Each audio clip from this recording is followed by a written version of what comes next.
Hello, everybody.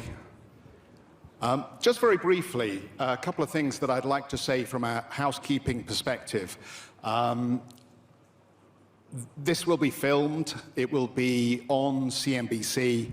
So just to make you aware of the fact that this will be a live event, effectively, for CNBC. And please feel free, if you would like to send messages out about this and you'd like to share this, that you have a hashtag WEF, W-E-F 23. So please avail yourself of the opportunity to share any of the comments that are made during this panel, or indeed the very fact that you are here at all. Thank you.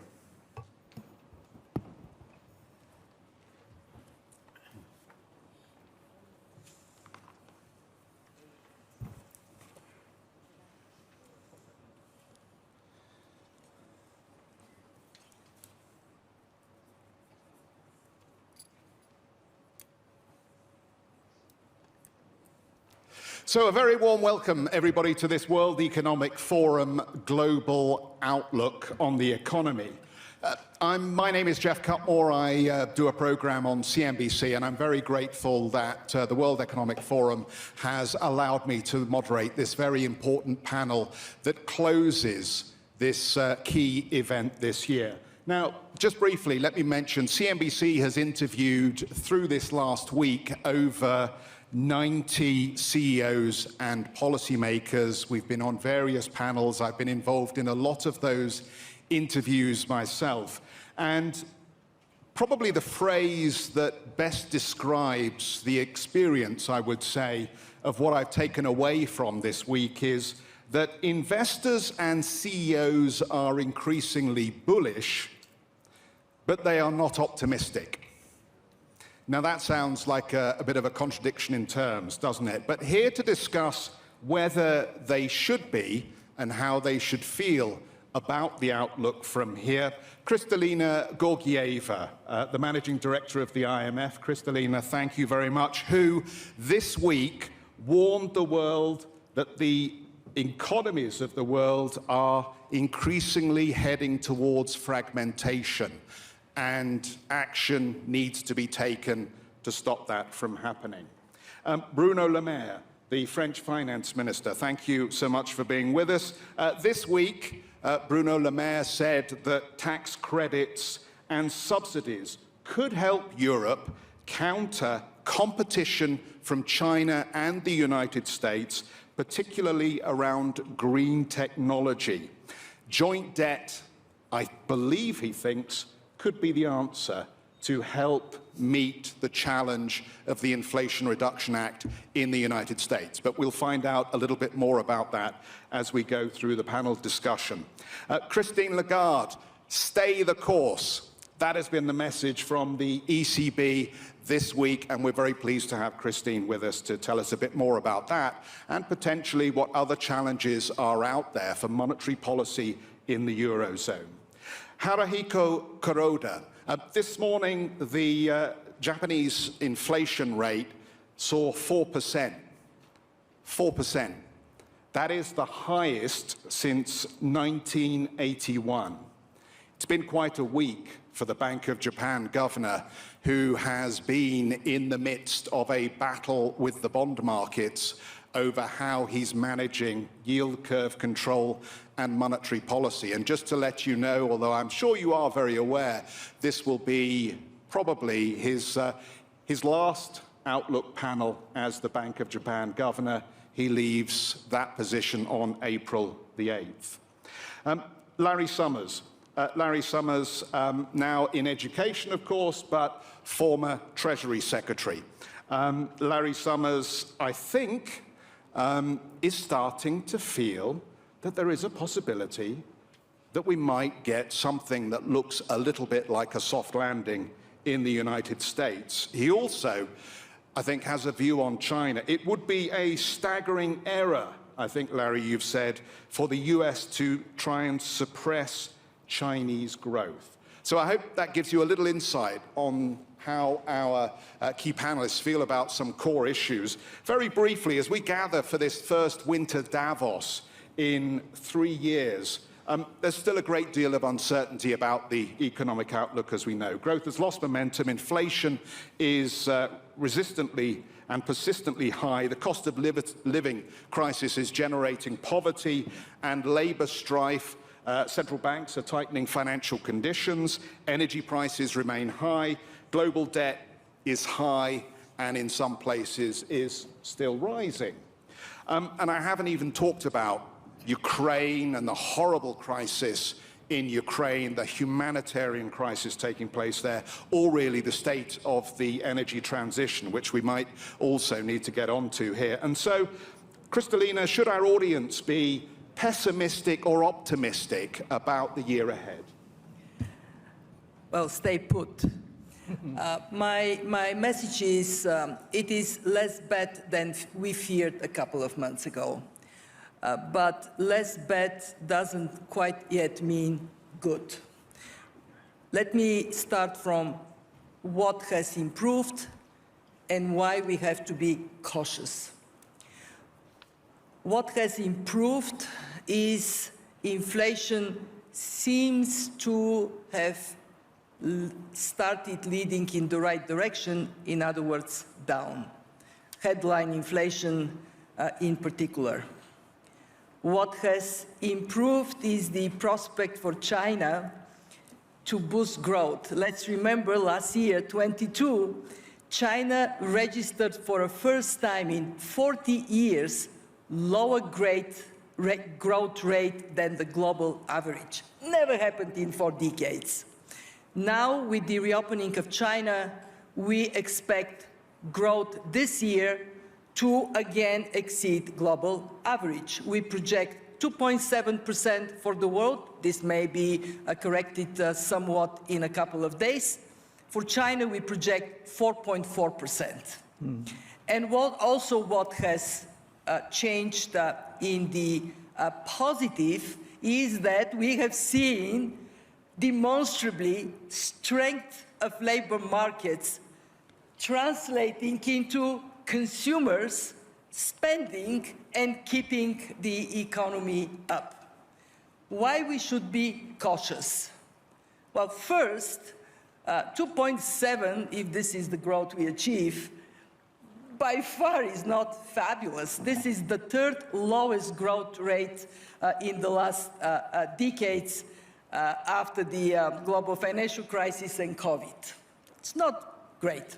Second, we don't know quite yet how inflation would march downwards. What if the good news of China growing faster translates into oil and gas prices jumping up, putting pressure on inflation? And 3, the horrible war in Ukraine is a risk for primarily the people of Ukraine, but it is also a tremendous risk for confidence, especially in Europe. So, conclusion, be careful not to get on the other side of the spectrum from being too pessimistic to being too optimistic. Stay in the middle of realism that seems to serve the world well. And if I may finish on the issue of fragmentation, we would, if we look at medium-term growth prospects, how we handle security of supply chains would matter tremendously on our future prospects of growth. If we diversify rationally, the cost of this adjustment would be low. We put it down to 0.2% of GDP.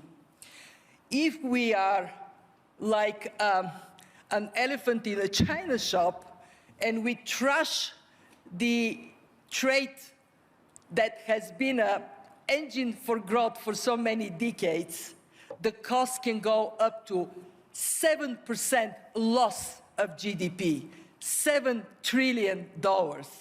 So a great deal of whether we can lift up optimism depends on the people in this room. Be pragmatic, collaborate, do the right thing, keep the global economy integrated for the benefit of all of us. We were having, just to give you a little insight into what happens inside the speaker's room ahead of this, there was a relatively healthy discussion going on as to the semantics of when we are not going to downgrade further translates into we may be more optimistic and we may be going to upgrade soon. And I don't think you were tempted onto the turf that Larry Summers was trying to bring you on, which was, at what point do you start thinking at the IMF about upgrading rather than saying we are not downgrading? Well, we look at the last year, we have downgraded our projections 3 times.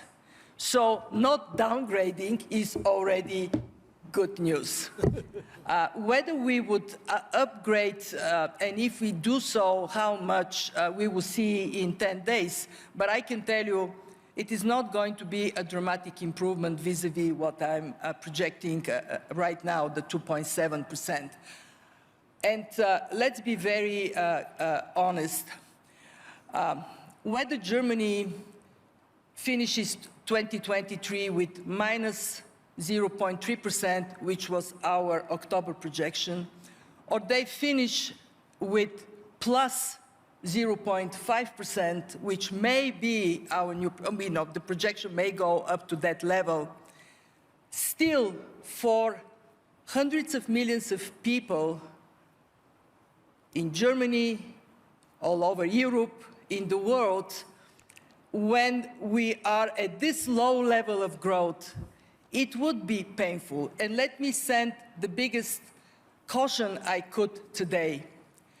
Labor markets are holding firm so far, but interest rates are yet to bite. And if they bite more severely, then we can see unemployment going up. And it is very different for a consumer to have cost of living crisis and a job than to have cost of living crisis and no job. So we have to be thinking of possibly unemployment going up at a time when fiscal space in governments is very tight. There isn't that much they can do to help people, and yet they would be pressed to do it. Christine, then all the power to you. If fiscal policy works against purpose with monetary policy, then you may have to tighten even further. Larry Summers, I want to talk very quickly about the American economy, given it has been the engine that's picked up as China's been in zero COVID. And we always used to say, America sets the interest rate, China determines the growth rate. But in recent years, that's not been quite so obvious. But undeservedly, I'm sure, you've got a reputation for being a bit of an economic grouch, I think, since secular stagnation. And then, of course, last year you were talking a lot about how we're going to have high unemployment and we're heading into recession.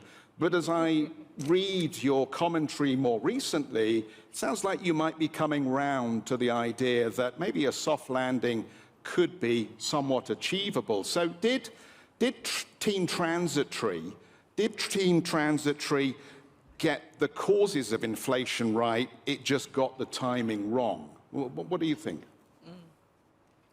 I don't think Team Transitory got it right. I think there were very substantial excesses of both fiscal and monetary policy which needed to be corrected. Markets assigned a probability of less than 1% to the interest rate increases we've seen over the last year, a year ago, and that was because they underestimated the need for central banks to catch up, which central banks have done. We're experiencing some exhilaration of relief in Davos. Hyperpopulists lost elections and accepted their defeat. Europe has not frozen. Recession has not come. China has adjusted its policies towards the world, and inflation has decelerated. Those are all positive things and reasons why we should feel better than we felt a few months ago. But relief must not become complacency. Inflation is down, but just as transitory factors elevated inflation earlier, transitory factors have contributed to the declines that we have seen in inflation. And as in many journeys, the last part of the journey is often the hardest. And that's true with respect to a return to the inflation target.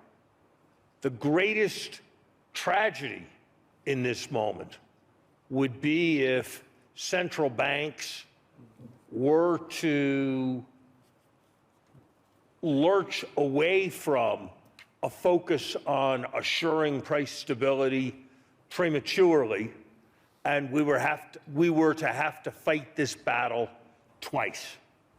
I've been encouraged by the things that I've heard Madame Lagarde say, that I have heard Chairman Powell say about their determination. I've been encouraged by what I have heard Governor Kuroda say in quite different context. But we have to carry through, because if inflation were to be allowed to surge back, that would put not just price stability, not just standards of living for some of the lowest income people at risk, but also pose very substantial risks to cyclical stability. At the same time, we need to remember, both within our countries and around the world, the importance of those who have been left behind and who are bearing the greatest burden from all of these necessary adjustments. And that, too, is going to be crucial in the years ahead. And I would pick up on something that I think Kristalina said that I think is very important, as she warned against fragmentation. And I think Davos is a particularly important place to make the point that I'm about to make. Global integration must never be a primary cause of local disintegration if that global integration is going to continue with all of the benefits that it can bring. That implicates every policy issue, from the treatment of the debts of many countries facing substantial debt overhangs, to the challenges in the smaller cities and rural areas of all our industrial countries, if people are to feel part of a successful community. I believe there is great positive potential in this moment. I've been doing this for many years, and there has never been a moment where I have been so impressed by the potential of technology, whether it is green technology, biotechnology, artificial intelligence, and information technology, to make things better for all the world's people. But that will only happen with the right kind of political and financial foundation. Well, since you've said that, let me go to this straight away, because I know at least Bruno Le Maire will have a view on this. It was said on our set, I think, in one of the interviews, if we're going to have a trade war over anything, let's have a trade war over green transition technology.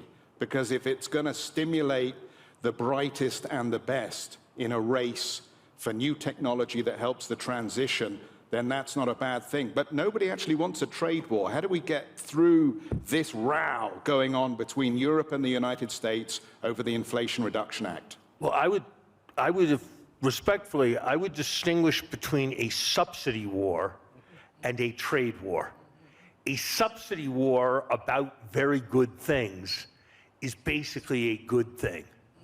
Walling off each other's innovation is basically a much more problematic thing. And so, yes, I would like to keep markets open, and I think that is hugely important. I think in its totality, the Inflation Reduction Act in the United States is a historically positive measure. In its detail, I think there are certainly, and I would be in the direction of Bruno, problematic aspects.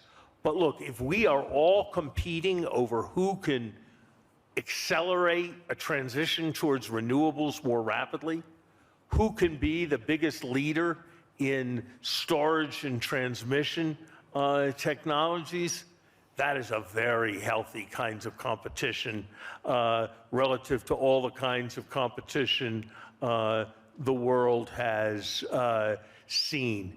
So yes, let's compete on that, but let's compete by how hard we try and how much we subsidize, not by how we wall off others or try to take down others. We need to win in a positive some way by building ourselves up rather than by seeking to tear others down.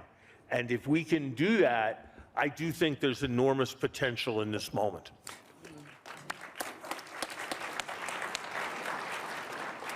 We'll cycle back to this in just a moment, Minister, if you don't mind, because I think perhaps the one huge macro story of last year that we need to also talk about here is the reopening of China. So I'd like to bring that into the discussion, and we'll come back to the issue of IRA in just a moment. And Christine Lagarde, if I might bring you in on this, because, look, I know you are determined to tackle inflation in Europe. This week, you have again stressed your desire to do that. But can I ask you, how does the reopening of the Chinese economy at this stage complicate the ECB's analysis of the inflationary headwinds that may emerge? Are you modeling for this already? And if so, what are you coming up with in terms of conclusions about whether there may be a secondary impulse from China's reopening on the inflation front, and how that may extend how long you need to keep rates rising? Thank you so much, and good morning to all of you.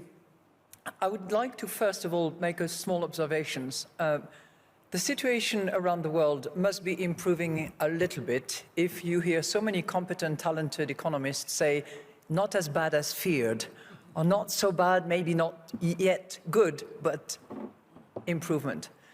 Added to which, our economies and key players are moving from defense mode, which they had been collectively sometimes in 21 and certainly in 22, to competition mode, as Larry indicated. So something must be getting better, and certainly better than what we feared initially. 22 was just a weird year when you look at it. Inelasticity of supply, no real big engine for growth. If you look at the GDP numbers, it's totally, counterintuitive. Growth in the United States, 1.9%. Growth in China, 3.3%. Growth in Europe, 3.4%. Those are not usual numbers. This is not the normal ranking that you have. So we are now heading to a year where hopefully the corporates, the consumers, the state, policymakers will continue to have that resilient, determined approach in order to engineer the transitions that must take place, whether it's digital, whether it is green, whether it is inclusive, in order to make sure that the most fragile countries in the world benefit from those innovations, as Larry referred to, but we have to also stay that course of resilience that we observed in 22. So stay the course is my mantra for monetary policy purposes, no question about that. But I think other players must also do the same thing. And they must do it in probably a more subtle way than they had in 22. The fiscal support that was expanded in 22, for instance, must be better directed, better targeted, must be made such that it is not going to push the monetary policy actors to having to do a bit more, as Kristalina earlier on alluded to. So, in all that, China is waking up again. After, assessed to be 3.3% growth, it is now forecasting 5.5% growth, and we should welcome the auspices of those commitments. And it is a case that the COVID policy or the change of this COVID policy will kill a lot of people, but will also revive the economy, and that's clearly a determined choice that was made by the Chinese authorities. What impact it will have on all of us in terms of added demand addressed to the global economy is something that will be a positive for China, most likely, will be a positive for the rest of the world, but will have inflationary pressure on many of us, simply because the level of energy that was consumed by China last year was certainly less than what they will consume this year. The amount of LNG that they will be buying from the rest of the world will be higher than what we have seen. And there is not so much spare capacity in terms of both oil and gas, so that we will have complete elasticity in there. So there will be constraints, there will be more inflationary pressure coming out of that added demand in commodities and energy in particular. And yes, we do try to model all that. I think that the economist profession has been put under huge pressure, whichever team they belong to, because there are lots of things that models try to do, but modeling uncertainty and taking into account certain factors that have simply never happened in the poly-crisis environment that we faced was tough. I think our honor is to acknowledge that and to try to do a better job in the future. Just refocusing back in Europe, is there a chance that euro-dollar back at 120 could persuade some members of the Governing Council perhaps to temper their rate outlook or adjust their rate outlook? I didn't see 120 this morning. Oh no, we're not there yet. But I mean, the trend, if the trend is really your friend, then maybe we are going to see a stronger euro, which would ease some of the inflationary pressure, perhaps. That's an economic mechanical impact that we all know about. The central bank does not target an exchange rate, and obviously we take into account in our measurements and in the impact that it has on inflation, the variation of currencies. Well, it was worth a try. That was a perfect politically correct answer.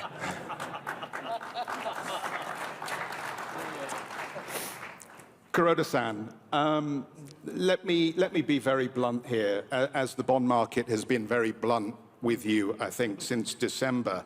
Was it a mistake to widen the trading band in your yield curve control program? And what have you learned from the market reaction? I don't think the decision taken by the board last month was not wrong, perfectly right. And we will continue the current extremely accommodative expansionary monetary policy in order to achieve 2% inflation target in a sustainable and stable manner. But let me point out a few things. First, the Japanese economy is recovering from the pandemic, and probably in fiscal 2022, the Japanese economy has grown by about 2%. And for fiscal 2023, again, the economy is likely to grow close to 2%. Since Japan's potential growth rate is about 1% or less than 1%, 2 consecutive years of 2% or close to 2% growth, well above potential growth rate, mean that the GDP gap is closing, and the labor market has becoming tight, and we expect wages to accelerate to grow, and that would eventually make 2% inflation target met with a sustainable and stable manner. But second point, as you said, the inflation rate in last December reached 4%, highest in the last 40 years, but largely caused by import price hike. And we expect probably from February this year, inflation rates start to decline, and fiscal year 2023 as a whole, inflation rate would be less than 2%. So we decided to maintain the current extremely accommodative monetary policy for the time being. Our hope is that wages start to rise, and that could make 2% inflation target to be met in a stable and sustainable manner. But we have to wait for some time. Third point, as prior speakers argued, certainly digital transformation and green transformation, these two aspects of structural changes would hopefully raise potential growth rate in coming years while achieving necessary socially responsible attitude toward climate change risk. And already the Japanese government indicated that the government would facilitate providing substantial subsidies as well as tax breaks to increase digital investment, including investment in human capital, and also decarbonization investment. Actually, the government estimates that even in Japan alone, such green transformation investment would amount to more than $1 trillion in the next 10 years, which is huge. And that would require, of course, scientific as well as various progress. But I'm quite sure that in these two aspects, the Japanese economy can grow, hopefully with 1 to 2% in the next couple of years. As you leave your post, I guess it will be custom. I don't know whether it's custom in Japan, but it's custom in many offices in Europe that you leave a letter for the next person who takes the job. I wonder if you leave a letter for the next person that takes the job, will you perhaps express regret that you didn't take the opportunity to escape from these very loose monetary conditions and yield curve control several years ago when perhaps you had a window? I think in the last nearly 10 years, during which I have been governor of the Bank of Japan, we tried to eradicate deflation, and that certainly we have been successful in eradicating deflation, and we try to recover economic growth, because during the deflationary period from 1998 through 2012, there was also almost zero growth. But after 2013, economic growth has been regained, but about 1%. So also, I must say that a huge number of new employment have been increased, have been made. And that, of course, or I should say mainly due to increased labor participation of women. And that was quite successful. So all in all, I think the government policy coupled with Bank of Japan's extremely accommodative monetary policy has been successful in changing the Japanese economic structure and growth prospect.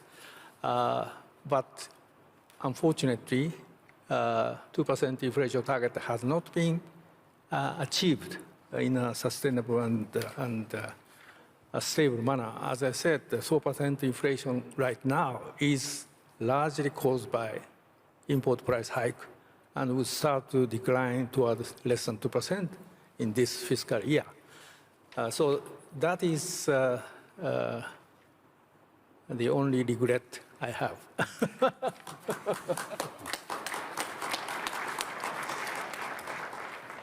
Bruno Le Maire, Ukraine, for very clear reasons, has united Europe like no other issue could or has, I think, in recent years. But on budget rules, on state aid rules, on the right response to the Inflation Reduction Act, not so much. I think we see differences at the moment. Does Europe actually need another EU fund to match the $370 billion that President Biden is going to inject through the Inflation Reduction Act? And if you believe that is one of the tools to respond, how do you get that approved at a European level? I think that, first of all, we should be aware of what has happened over the last 3 years. The last time we met in this wonderful conference room, thanks to our friend Klaus, it was in 2020. And over the last 3 years, we have experienced the COVID, the lockdown, the recession in every developing or developed countries, the rise of inflation, and the war in Ukraine.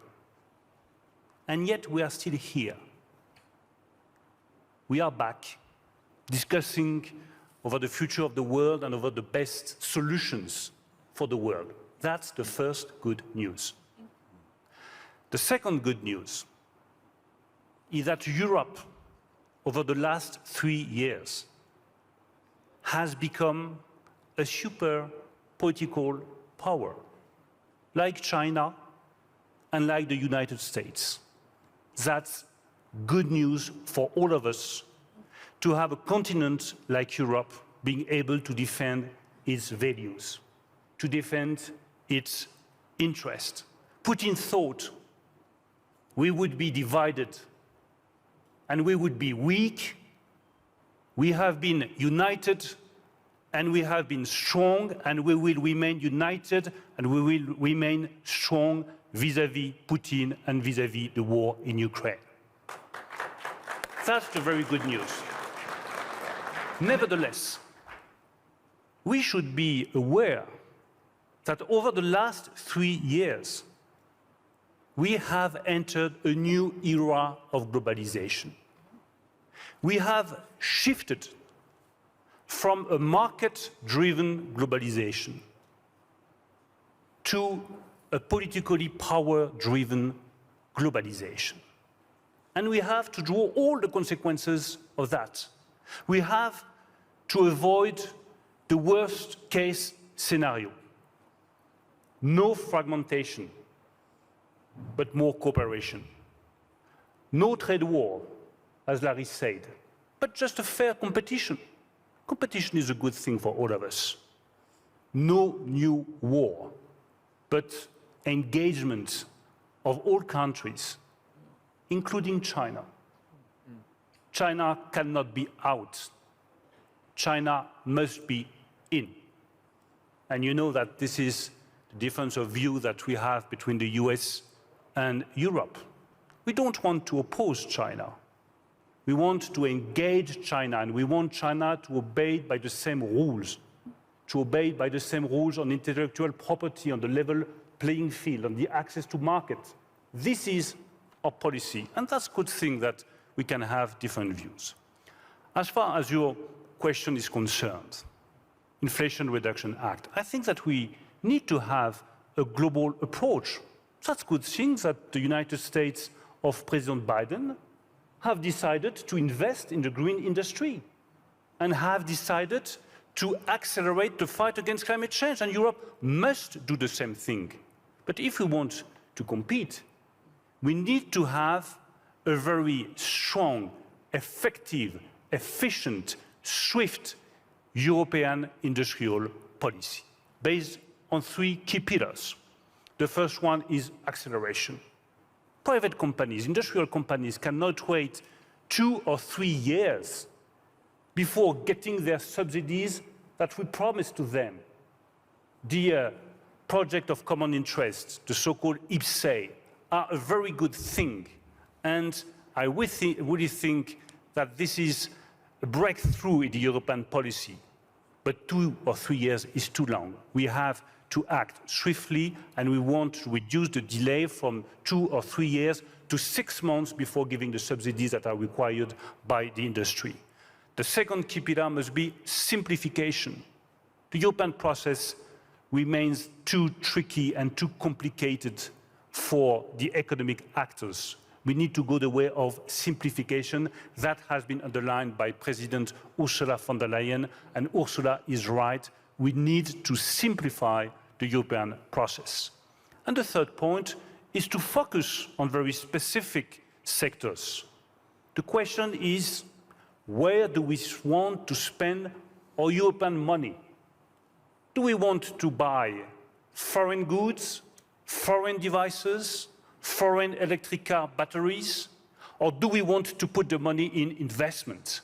With President Macron, we are fully convinced that there is a need to invest more in hydrogen, in semiconductors, in solar panels, in nuclear energy, in renewable energies, with the view of being more independent and with the view of better fighting against climate change while mixing growth and the fight against climate change. The key for that is the decarbonization of the economy. Decarbonization of the economy is the biggest challenge that we have to face, which will help us to reconciliate growth and climate. I think everybody in the room was along for the ride until you started talking about foreign products. And then I think people went, oh, okay, this is a made in Europe, Europe first agenda. So I'm thinking now, do I need to stock up on my French cheeses and buy my American motorcycles?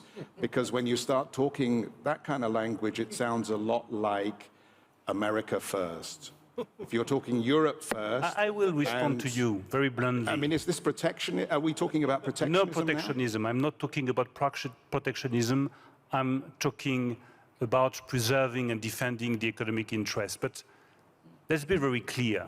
The key question is not China first, or United States first, or Europe first. The key question for all of us and for all the nations in the world is climate first.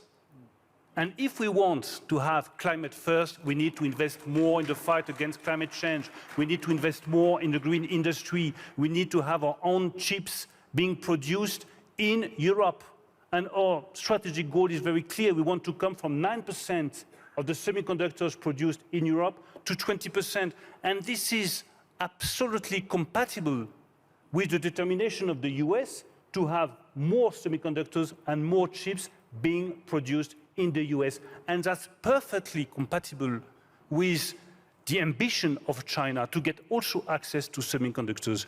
There is a place for all of us in the fight against climate change and in the decarbonization of the economies. We have just about 13 minutes left here. Polycrisis is, I think, the word that the forum itself has conjured up to talk about the multiple challenges that we face. And we've talked at a high level here, but as I look at the rioting in France, the industrial action in the UK, the cost of living crisis around the emerging world, it is clear that there is a community out there who believes that there is a lack of urgency in the resolution of the personal crisis that they're facing, and they want leaders to step up, and they want leadership, and they also want to be informed about what the potential, at the moment, unforeseen risks could be in 2023, given nobody had Putin launching a war or the spike in energy price-related inflation priced in for 2022. So as we look at 2023, if I could ask each of you perhaps just to give us a little bit of a heads up as to what else we need to be worried about for the year ahead and what else we need to protect ourselves against this year. Kristalina. My biggest concern is that something that in principle is very good to accelerate the transition to the green economy by using public money to step up private investments. This is what the US is doing. This is what we just heard from Bruno. Europe is doing, may not serve well the emerging markets and the developing world. Why? Because if you take technologies to emerging markets, if technology transfer is part of your plan, yes, we will succeed. But if we are to strive to get the industrialized world clean and we don't think about the emerging markets, we are all cooked. We all studied, many of us studied business, and there is a famous story, two men in the forest chased by a bear. One of them runs, the second one pulls Snickers from his backpack. First one says, "Do you think that with Snickers you would run faster than the bear?" Second one says, "I don't want to run faster than the bear, I want to run faster than you." Our problem is that for the climate crisis, we all need Snickers. And I would challenge Europe to lead the way in using their power to accelerate the green transition in the developing world. Thank you. Snickers for everyone. Larry Summers.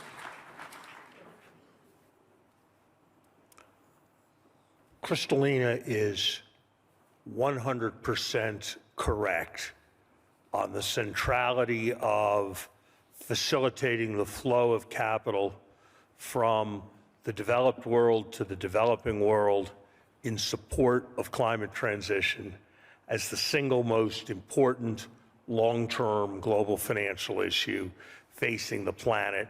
It demands much more imagination, much more boldness than, frankly, we have yet seen from the international institutions or from the governments who control them. In terms of near-term risks, I would highlight a resurgence of inflation because of a loss of credibility. I would highlight what nobody has talked about, the possibility that the virus evolves again.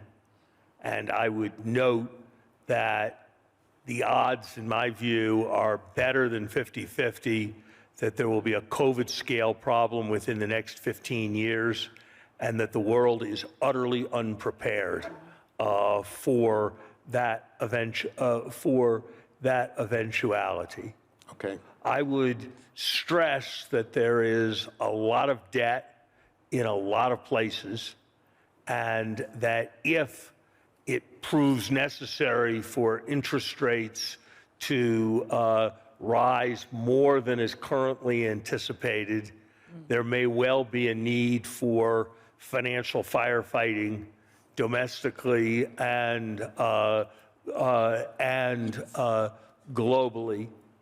And I would finally highlight that economics proposes and that politics disposes. And I would point to the geopolitical risks in Asia and in the Middle East as a potential destabilizing wild card. And while the last several outcomes have been positive, Can I wrap and this you up? is relatively short on elections, I would highlight the danger of hyperpopulism. Thank you very much, Larry Summers. We've only got about, 5 to 7 minutes left, I think, here. So please, I want to get everybody in. Haruhiko Kuroda? Thank you.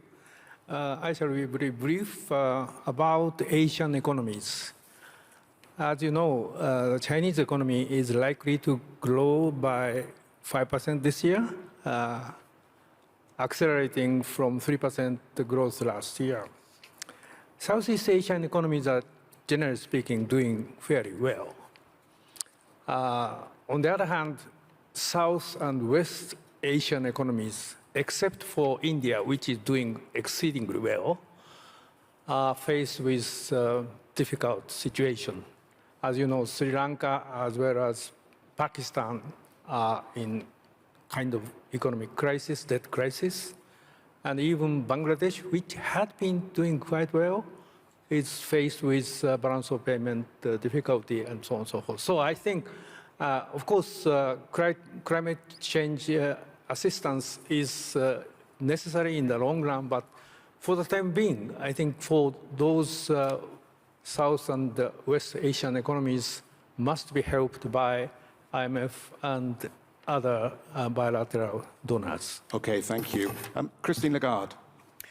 Well, thank you very much. The first thing that I hope will not happen in 23 is that fiscal policy in Europe will work in counter-cyclical way vis-à-vis monetary policy.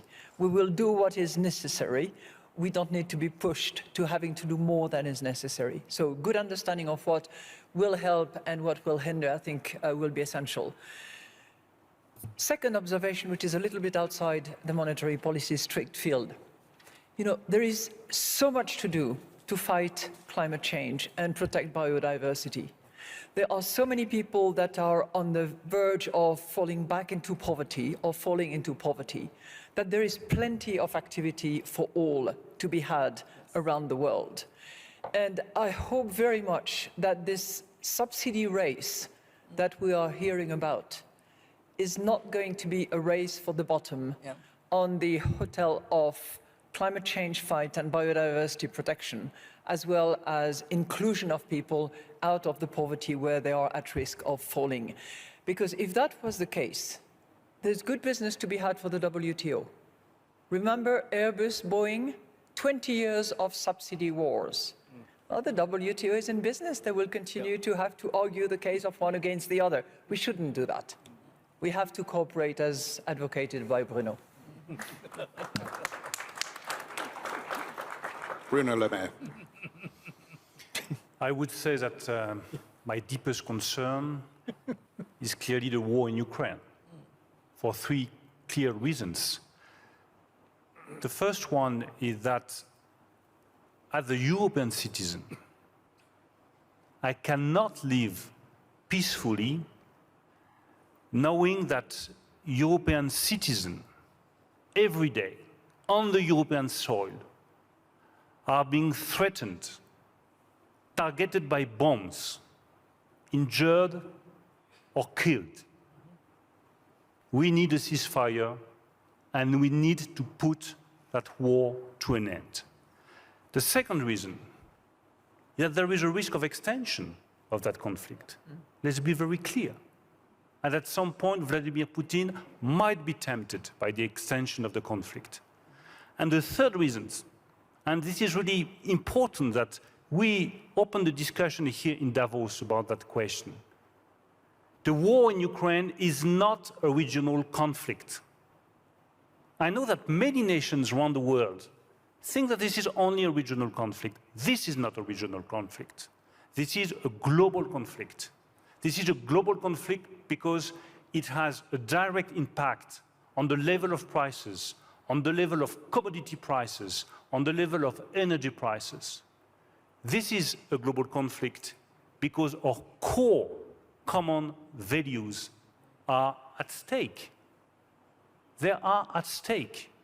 And the principle of sovereignty, of national sovereignty, must never be jeopardized, never be weakened by any kind of conflict. Jeff, can I add a follow-up to Bruno? Because I think this, Because it's you, just of course. 30 seconds. No, because he makes such a strong point, but it has to be supported by something that has been extraordinary in the last 12 years, and that is the solidarity between the United States, the Europeans, and quite a few other countries, including Japan. If that was to break down because of domestic imperatives, because of political considerations back at home, we would be in a pickle. And we really have to make sure that that solidarity front holds. And we Europeans can demonstrate that. When we had Brexit, we were all together. We will carry on, but I think we have to make sure that it sticks. Gosh, and I hoped I would never hear that word again. Actually, I thought we'd buried that one. Can I be aggressive here and use the fact that you made an exception to say one thing to support Bruno? It is a global war because what it did is it wiped out the peace dividend we have enjoyed for 30 years. Gone. What is the result? Money that could have gone to invest in development is now going to invest in military, and rightly so. Rightly so, to defend all of us of an aggression. The result, more poor people, more hunger. So yes, it is a global war. It is a war against prosperity around the world. And Kristalina, I think, as someone who understands the Iron Curtain and what happened behind the Iron Curtain, those words have even more power. Look, we're going to wrap up here. I would like you to thank our panelists in the traditional fashion, but I'd also like you to stay because the president of the World Economic Forum, Borge Brende, is going to join us on the stage and do the formal wrap-up. So don't go anywhere, but please thank our panelists.